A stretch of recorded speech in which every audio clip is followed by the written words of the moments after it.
Matthieu chapitre 13. À partir du verset 1 jusqu'à 9. Matthieu chapitre 13. À partir du verset 1 à 9. Le thème qui nous réunit ce soir, et je vais dire même ce matin, parce qu'il est déjà 2 heures, quelqu'un a dit Amen, c'est la moisson et ses. Touche quelqu'un, il faut lui dire la moisson et ses principes. Dis encore à quelqu'un la moisson et ses principes. Dis à quelqu'un la moisson et ses principes. Il est écrit. Oui. Ce même jour, Oui. Jésus sortit de la maison et s'assit au bord de la mer. Une grande foule s'étant assemblée auprès de lui, il monta dans une barque et il s'assit. Toute la foule se tenait sur le rivage. Il leur parla en parabole. Il leur parla en parabole. Sur beaucoup de choses. Sur beaucoup de choses. Et il dit. Un semeur sortit pour semer. Je veux qu'on écoute bien. Un semeur sorti pour semer. Comme il semait. Une partie de la semence. Une partie de la semence tomba le long du chemin. Tomba le long du chemin. Écoutez très bien, allons-y. Les oiseaux vinrent. Oui. Et la mangèrent. Oui. Une autre partie. J'arrive. La Bible dit un homme s'est levé tôt le matin qui est allé semer. La Bible dit une partie de sa semence est tombée au long du chemin. Allons-y. Une autre partie tomba dans les endroits pierreux. Continue. Où elle n'avait pas beaucoup de terre. Continue. Elle leva aussitôt. Continue. Parce qu'elle ne trouva pas un sol profond. Continue. Mais quand le soleil parut, oui, elle fut brûlée et sécha. Continue. Faute de racines. La première des choses, la Bible dit quoi? Une partie de la semence est tombée où? Au long du chemin. La Bible dit que les oiseaux sont venus faire quoi? Manger. La deuxième partie, la Bible dit quoi? Qu'une partie aussi de la semence est tombée où? Sur une terre rocailleuse. Amen. Donc ça n'a pas pu aller en profondeur pour pouvoir produire. La Bible dit quand le soleil a frappé, qu'est-ce qui s'est passé? Allons-y. Une autre partie continue. Tomba dans les épines. Continue. Les épines montèrent. Continue. Et l'étouffèrent. Continue. Une autre partie tomba dans la bonne terre. Continue. Elle donna du fruit. Continue. Un grain 100. Continue. Un autre 60. Un autre 30. Continue. Que celui qui a des oreilles pour entendre, entende. Tu vas le relire pas à pas. Nous reprenons à partir du verset 1er. Ce même jour, il parlait toujours en parabole parce que ce qu'il disait, tout le monde ne devait pas comprendre. Quelqu'un me dit Amen. La Bible dit, il parle d'un semeur qui se lève tôt le matin, qui va semer. Mais la Bible dit, une partie de la semence est tombée au long du chemin. Et la Bible dit que les oiseaux sont venus dévorer sa semence. La Bible dit qu'il y a une autre partie qui est tombée sur une terre rocailleuse. La Bible dit que quand le soleil a frappé, ces choses n'ont pas pu encore produire. Je vais vous révéler quelque chose. Vous savez, pour avoir une bonne moisson, la première des choses que vous devez avoir, c'est la vigilance. Cet homme n'était pas vigilant. Cet homme a pris sa semence. Pour lui, il doit aller s'aimer. Cet homme n'était pas vigilant. Parce que celui qui est vigilant fait attention à tout. La Bible dit une partie de sa semence est tombée au long du chemin. Voici plusieurs personnes à qui Dieu a donné des grâces, à qui Dieu a béni, qui ont des finances, qui se lèvent souvent parce qu'ils pensent que parce qu'il a l'argent, il doit aller s'aimer. Bien aimé, on ne s'aime pas parce qu'on a envie de s'aimer. On s'aime par conviction et par discernement. Plusieurs aujourd'hui se sont appauvris parce qu'ils se sont levés. Quand il attend tel besoin à gauche, il se lève. Mais est-ce que Dieu t'a mis à cœur? Ce n'est pas partout qu'on s'aime. Aujourd'hui tu pleures, tu te dis non, mais j'ai sémé, je n'ai pas pu moissonner. Mais est-ce que Dieu t'a dit de s'aimer?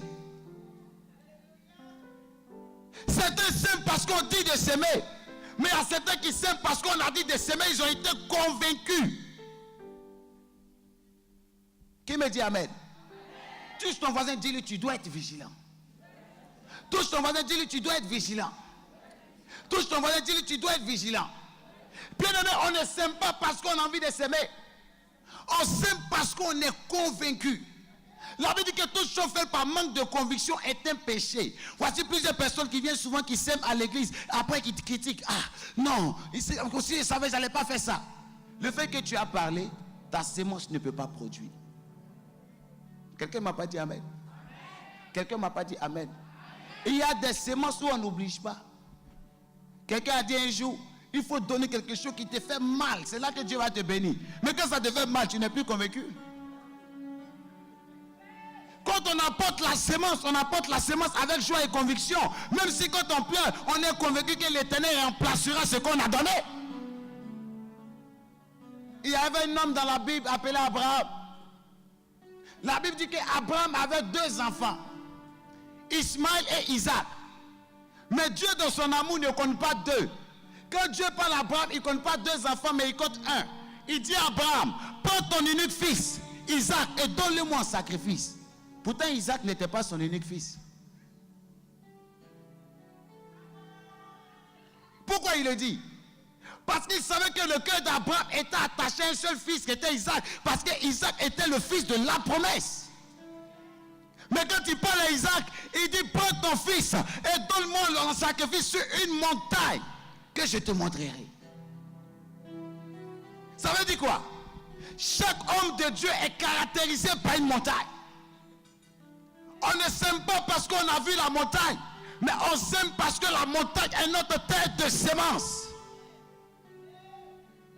Il dit, va sur une montagne que je te montrerai. Il y avait le mont Sinaï.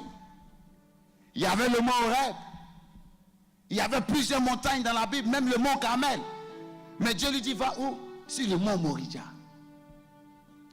Mais il y a plusieurs qui sont allés s'aimer même sur le mont Sinaï, par manque de discernement. Quelqu'un qui va s'aimer sur le mont Sinaï ne peut pas produire. Sa semence ne peut pas produire. Parce que le mont Sinaï, ce n'est pas un territoire où tu dois aller s'aimer ou une montagne pour moissonner. Non. C'est sur le mont Sinaï. Dieu a envoyé Moïse pour prendre la loi du peuple. Le mont Sinaï, c'est la montagne du jugement. La montagne de la constitution pour le peuple. On ne s'aime pas parce qu'on a envie de s'aimer. Mais il nous dit, va sur le mont Moriah. Il y a des personnes qui sont allées s'aimer parce qu'ils ont entendu la voix de Dieu. Mais est-ce qu'il t'a montré le lieu? Il dit, prends ton fils et donne-le-moi en sacrifice, mais sur une montagne que je te montrerai. L'escroquerie aujourd'hui est venue dans l'église. Ce qui fait que plusieurs donnent, mais ils finissent par s'appauvrir. Parce que plusieurs donnent sans conviction. Certains donnent avec les murmures. La Bible dit quand il a pris son fils Isaac, la Bible dit il s'est mis derrière la maison, il a commencé à pleurer. Mais qu'est-ce qu'il a emmené à aller donner son fils? C'est parce qu'il a été convaincu.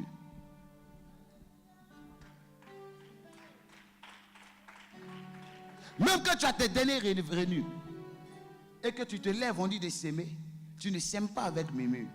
Tu vas s'aimer avec conviction. C'était son unique. Mais Dieu l'a mis à l'épreuve. Est-ce que tu peux acclamer le Seigneur? Est-ce que tu peux acclamer le Seigneur?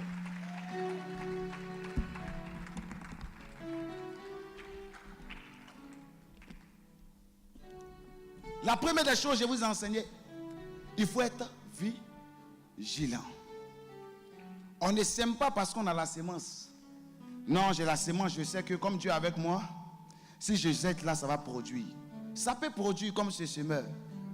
Mais le semeur n'a pas pu moissonner la grande partie de sa sémence. Parce que la Bible dit une grande partie est tombée au long du chemin. S'aimer c'est bon, mais s'aimer avec vigilance est mieux. S'aimer c'est bon, mais s'aimer avec conviction c'est encore plus mieux. Quand tu es convaincu, il n'y a point de péché, l'Éternel est capable d'apporter une autre solution et l'exaucement à ta vie. Il y a des gens qui ont sémé, après c'est tout un problème. Est-ce que tu as sémé sur une bonne terre?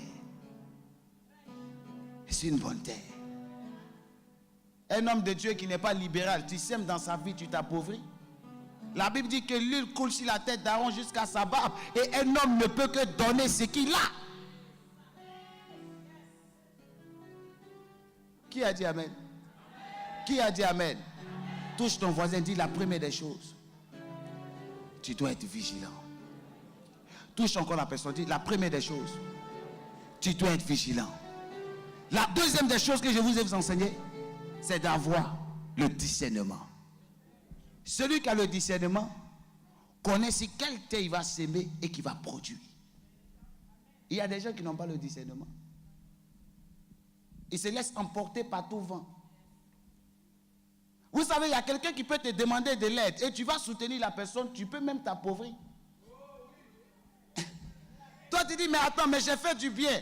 J'ai semé, j'ai fait du bien. Mais pourquoi c'est un malheur qui m'arrive? Est-ce que c'est toi, Dieu a choisi pour régler ce problème?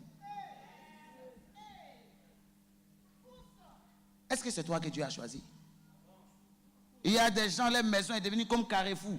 Tous ceux qui arrivent à Paris, je vais t'héberger. Mais tout le temps, quand ils vont, tu ne te retrouves plus. Tu changes de maison, tu as problème de loyer. Je suis venu déclarer en tant que prophète de Dieu, tous ceux qui sont rentrés dans ta maison, qui ont apporté le déluge, je déclare que cela retourne vers eux au nom de...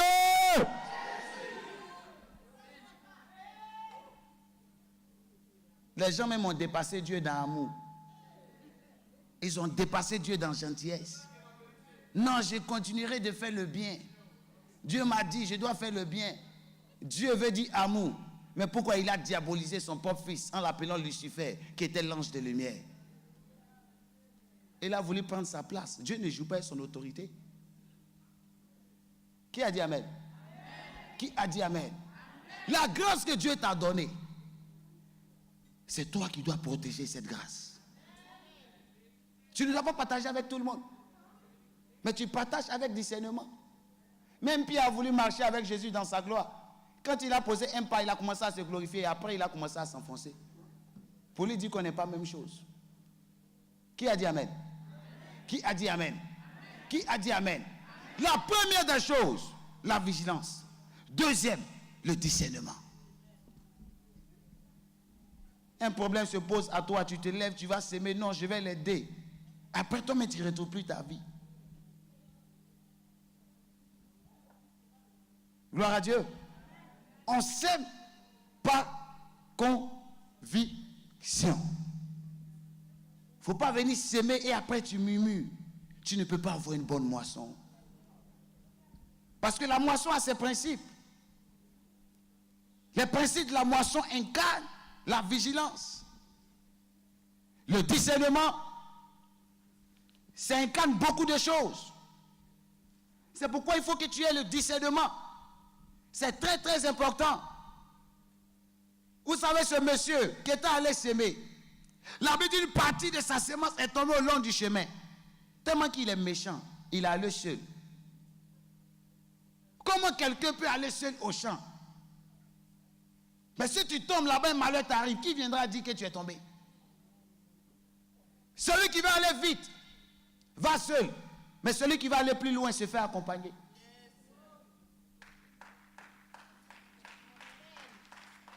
La Bible dit le témoignage de deux est vrai. S'ils étaient deux, ils n'allaient pas échouer. Parce que le chiffre 2, c'est le chiffre de Dieu. Il dit là où deux ou trois sont, il n'a pas dit un. Là où deux ou trois sont assemblés, il est présent. Il est allé seul. Voilà pourquoi il n'a pas eu une bonne moisson. S'il y avait quelqu'un qui l'accompagnait, il allait lui dire, ah, mais le sac est percé. La semence est en train de tomber. Il faut qu'on ramasse. Mais qui peut voir une partie de sa semence tomber au long du chemin, qui ne va pas s'arrêter pour ramasser? Ça veut dire que c'est versé, mais il ne savait pas. Il n'a pas été vigilant. Et il ne s'est pas fait accompagner. Il allait seul. S'il était là avec quelqu'un, la personne elle lui dit, mais attends, là où tu es en train de s'aimer sur une terre au carré, ça ne peut pas produire.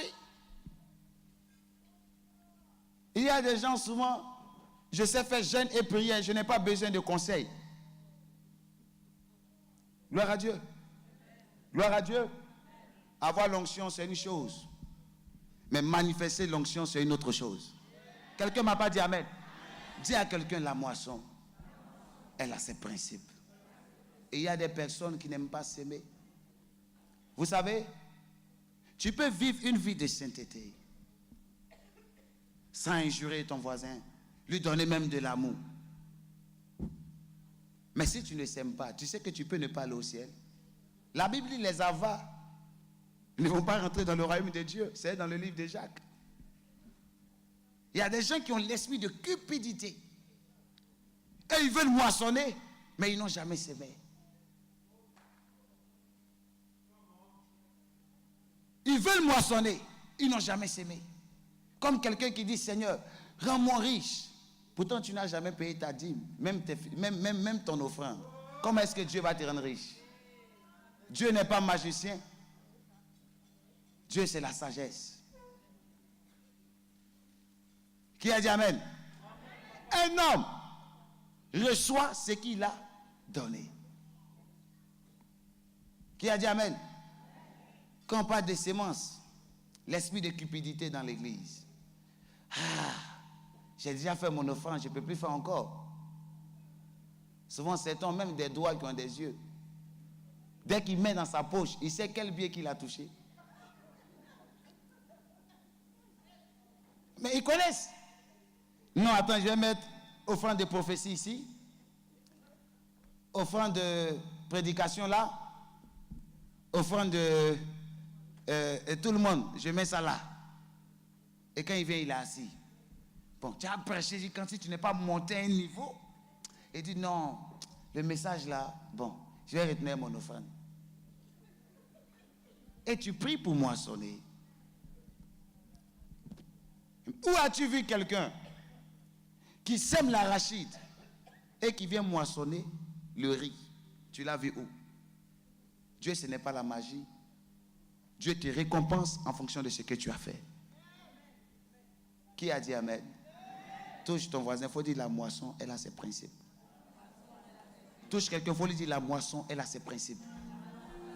Dis encore à quelqu'un, la moisson, elle a ses principes. Dis encore, la moisson, elle a ses principes. La première des choses, soyez quoi? Vigilants. Deuxième des choses, troisième des choses, conviction. Quatrième, il ne faut jamais marcher seul. Même Jésus n'a jamais marché seul. Toujours accompagné. Parce que le témoignage de deux est vrai. Gloire à Dieu. Si vous voulez avoir une bonne moisson, apprenez à s'aimer avec conviction, vigilance. Et Dieu va bénir votre moisson. Est-ce que quelqu'un a dit Amen? Est-ce que quelqu'un a dit Amen? Et qui a compris ce que je viens de dire? Qui a compris? Qui a compris? Vous avez vu le témoignage de Anne dans la Bible? Elle partait chaque année à Shiloh. Quand elle partait avec son offrande. Elle ne disait pas que cela a tardé. Et Dieu ne fera plus. Mais elle a persévéré. Et l'Éternel a arrosé sa sémence. Il arrive des fois, vous pouvez s'aimer. Vous avez l'impression que l'homme de Dieu ne voit pas tous les actes que vous posez. L'homme de Dieu peut ne pas voir. Mais il y a quelqu'un qui sait tout. Qui voit tout. Et qui sait toutes choses. C'est ces vues qui sont importantes. Ce n'est pas les vues de l'homme de Dieu. Il y a certains qui veulent s'aimer avec beaucoup de bruit. Quand il a fait quelque chose, tout le monde doit savoir que c'est lui qui a fait. Mais ça ne peut pas te donner une grande moisson. Celui qui va avoir une grande moisson sème toujours dans le secret. Sème dans l'humilité. Sème dans la cachette. Même la mère de Moïse, quand elle a mis Moïse au monde, c'était une sémence. Mais la Bible dit, quand Pharaon le cherchait pour l'immoler, la Bible dit, qu'est-ce qu'elle a fait? Quand Pharaon le cherchait pour le tuer, elle a fait une caisse de jonc. Elle le plaça parmi le réseau. Elle a caché. Celui qui va avoir une grande moisson apprend toujours à se cacher. Et à cacher sa sémence, à faire toutes choses dans le secret. C'est la réussite qui fera le bruit à ta place. Tu n'as pas besoin de faire un bruit quand tu sèmes. C'est la réussite, la moisson, la récolte, où tu diras, ah, ce que j'ai fait dans le secret, voici ce que Dieu a fait. Qui a dit Amen? Touche quelqu'un, il faut lui dire, Dieu va faire. Touche quelqu'un, il faut lui dire, Dieu va faire. Et il y avait une femme dans la Bible qu'on appelait Tabitha. Tout ce qu'elle avait, prenait et donnait à Dieu. Elle s'occupait des hommes de Dieu. Elle s'occupait des pasteurs. Elle s'occupait d'eux. Elle les soutenait. La Bible dit, le jour où un malheur a frappé à sa porte. La Bible dit, le jour où le malheur a frappé à la porte. Tabitha, qu'est-ce qui s'est passé? Qu'est-ce qui s'est passé? Qu'est-ce qui s'est passé? Elle est morte. La Bible dit que Pierre n'était pas là. Mais ils sont allés chercher Pierre. Et ils ont dit à Pierre, si cette femme, on va l'enterrer, nous sommes finis. Parce que tu connais le cœur des pharisiens. Ils sont méchants. Cette femme, voici ce qu'elle a fait. Quand vous soutenez l'œuvre de Dieu, de tout votre cœur, avec conviction, le jour du malheur, l'Éternel vous délivre. Je dis à quelqu'un, l'Éternel vous délivre. L'Éternel vous délivre. Il y a des gens qu'on ne peut pas remplacer. Les gens comme Tabitha, on ne peut pas les remplacer. Si on l'enterrait, c'était fini pour les apôtres. Voilà pourquoi quand Pierre est arrivé, vous savez, quand vous s'aimez, quand vous êtes en danger, quand Dieu vient agir, il ne fait plus d'efforts. La Bible dit quand Pierre est entré dans la maison, parce que quand Dieu nous exauce, ce n'est pas ce que nous disons à Dieu qui les exauce, c'est l'état de notre cœur. C'est ce que j'appelle la dimension de l'exaucement dans la prière. Il n'exauce pas ce qu'on dit. Il exauce l'état de notre cœur et notre intention. Quelqu'un a dit Amen? Seigneur, je veux ça, mais c'est pour quoi faire? Tu feras quoi avec? C'est ce qu'il exauce. Et il regarde aussi l'état de ton cœur. Puis arrivé, il dit Tabitha, lève-toi. La Bible dit elle s'est levée, elle s'est mise à marcher. Gloire à Dieu. Gloire à Dieu. Gloire à Dieu. Gloire à Dieu. Qui veut avoir une grande moisson? Si tu as compris mon message, il faut mettre ce message en pratique. Et Dieu va te bénir. Je l'ai dit la dernière fois, je vais finir par là. Dans cette église, je n'oblige personne à donner sa dîme. La dîme, c'est la part qui revient à Dieu. Si tu veux, tu fais. Si tu veux, tu ne le fais pas. Un enfant qui honore Dieu dans sa maison, Dieu protège ses biens. La Bible dit même quand le dévoreur se lève, Dieu menace le dévoreur et il le frappe. Parce que Dieu sait que ce que tu as, tu fais son œuvre avec. Donc il protège tes biens, il protège tes enfants, il protège ta famille, il protège tes affaires. Est-ce qu'on peut tous se tenir debout et acclamer Dieu puissamment pour ce message?